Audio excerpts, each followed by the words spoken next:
All right, guys, night 2. You can see that we have the cultivator stripped off of it.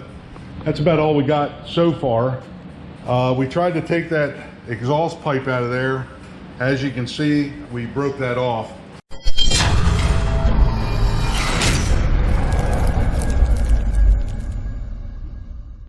So because I broke that off, we're going to go ahead and take this exhaust manifold off, which that was on the agenda anyway. But whoever invented this intake didn't think this through. I took a good Craftsman wrench and I ground that side off to get up in there. If anybody has another way of doing this, man, this is a long process because there's not a lot of room. You basically turn it like this, flip it over, turn it again, flip it over, turn it the rest of the way. So I got this nut to take off and there's a nut in here. This has a longer shank, so I have further to go. This is a short shank in there, so that's not gonna be as bad. I just hope I don't break this wrench trying to break that loose. So that's what we're working on tonight.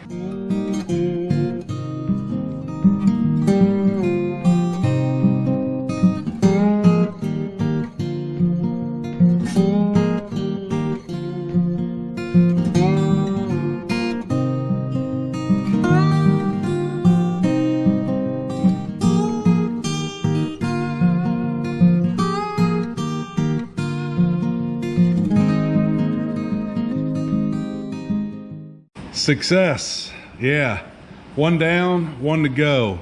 If you guys have any ideas on how to do that easier, man, let me know, because we'll zoom out a little bit. Yeah, it's starting to happen already. Here we go. All right, guys, as you can see, we got the exhaust and the intake taken off. I think the next thing I'm going to work on is probably the steering column. We're going to pull that out. I know that's kind of stupid until I get it positioned in here where I want it. That desk has to move and that stuff there has to move. I want to stash all my parts up along that wall and put the tractor right here. So all that stuff kind of has to move probably down in this area. But as you can see, we're currently in the midst of making signs. So yep, still working on the 53. Here we go. Shoo, we got something going on in here. We got all kinds of signs going on, getting them painted. Uh-oh, something's missing. Yeah, we got the radiator off. I think I'm gonna strip this down best I can, or the next step in this process is gonna be to sling the front of this with the engine lift and then break that front bolster loose. And that's always fun too, because that's just as awkward as anything. We leave the wheels on, that way once we get it broke loose we can kind of lift up on it and push it around, but your steering's going every which way and the wheels want to roll out on you. So when you undo this thing, you really got to have your fingers and your hands and your toes in the right spot. Once we did the radiator here, let me grab a wrench real quick. Yeah, we definitely got a science experiment going on down here. I'm not sure if that's sand or what that is, but there's quite a buildup on the bottom of that. 53 to 2020, it's a couple years, so I would imagine over those years stuff gets built up pretty quick. 53 coming apart. Here we go. All right, guys, we've been wrenching on this for a little bit. The only thing we got off is the radiator, the fan. Dropped all the wiring harness out of it. We're going to redo all this, so it doesn't matter. I just cut it off and pulled it off and everything else. Pulled the coil out, pulled the regulator out, and I guess it's a generator. I don't know if they call it an alternator or generator. I think it's a generator on a 6-volt. Yeah, we got you know, typical 53 stuff going on. Just wanting to shoot a little video, document what I got here so far. Looks like this bracket here will come off, as well as the coil bracket, so that'll free up a little more down in this area to spray in there. Not sure if I'm going to pull the starter off. I'm thinking that I am, because that's going to be black. The air filter, that's got to come off. And then I guess we'll get on this bolster and break it loose. So yeah, working on a 53. Here we go.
All right, guys, as you just seen in that little bit of a time lapse there, we got the front bolster off. I took a piece of box tubing, drilled a couple holes. I don't have the right size bolt, so I have a good bolt and then a not so good bolt, but that'll at least keep it from kicking out one side or the other. For tonight, I just went ahead and put the lift over on that side because I don't think it can flip. I know it can't, but just for my sake of sleeping tonight, I just put that underneath that side. I am going to make another leg up and put over there. We have the steering gunk. It's not really steering oil or whatever was supposed to be in there. It's more like gunk, and it's draining into that bucket.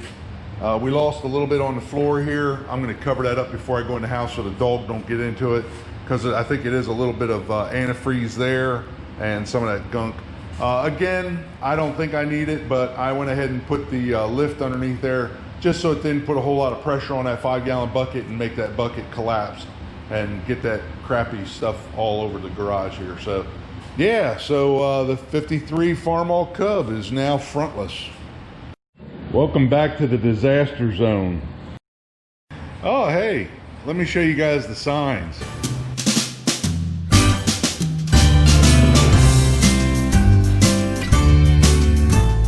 We put the other side of this leg on here and we welded a piece in between. Show you that a little closer.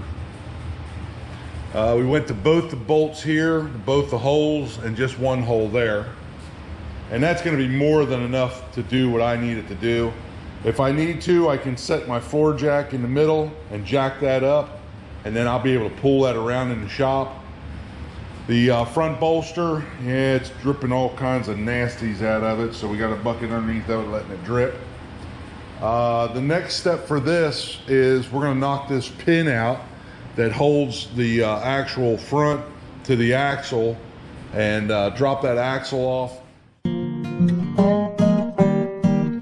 Pop Pop Gringo has showed up for the resurrection of the 1953 Farmall Cub. What do you think, Dad? I think you got a big job on your hands. That's it. We've been here before though, haven't we? Been through it before. Yep. You do a good job. That'll say for you. All right, guys. So here's what we got. We kicked Doodle's computer off of the saw benches, and we put that front bolster on there. Tonight, I think we're just going to strip the rims off of there and maybe break the steering arms off. Not break them off, but take them off. And try to get that bolster off of the axle. Here we go.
All right, guys, as you've seen, the struggle was real. This is the steering gear. Whew, it don't show up very good on camera. Looks like a blob of grease, but yeah, that's about what that is. Here's the inside of the steering housing. That hole down there is where the steering shaft goes into it and meshes up with that spline gear, or whatever kind of gear that is. I'm going to call it a spline gear. If you guys know different, leave that in a comment. But yeah, the next step is to get some Dollar Tree oven cleaner, get all these parts cleaned up with that, and then from there probably put this into the sandblaster, probably put that into the sandblaster too, get it cleaned down to bare metal, tape off all of the surfaces that don't want to get sandblasted or anything, and then paint it, prime it. We're just going to prime it for now. Over here is the axle collars, the steering rods, tie rods, and a whole bunch of bolts that I hope I remember where they all go. The next step is we're going to beat these tubes out of that front axle, and we're going to paint those up and get those all cleaned up, and we'll show you what that looks like either as we do it or when it's done.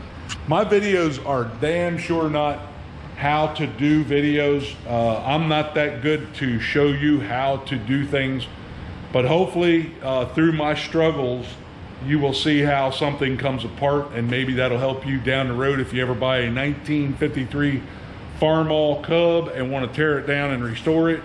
You know, hopefully you can look back and say, hey, that Redneck guy, he said do this, and look at that, it popped apart. So here we go.